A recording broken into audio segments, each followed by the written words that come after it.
आदिलक्ष्मी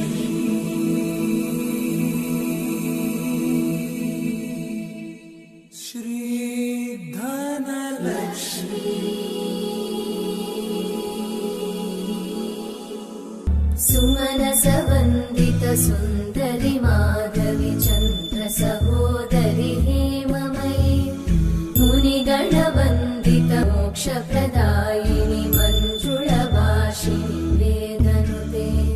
पंकजवासिनी देव सुपूजित सद्गुणवर्षिणि शान्तियुते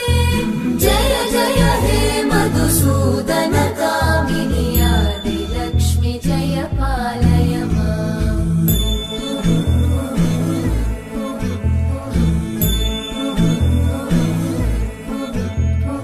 दिमि दिमि दिं दिमि दिं दिमि दिं दिमि दुन्दुभिनाद सुपूर्णमये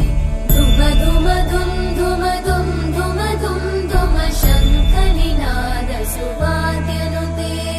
वेद पुराण इतिहास सुपूजित वैदिक मार्ग प्रदर्शयुते जय जय हे मधुसूदन कामिनि श्री धनलक्ष्मी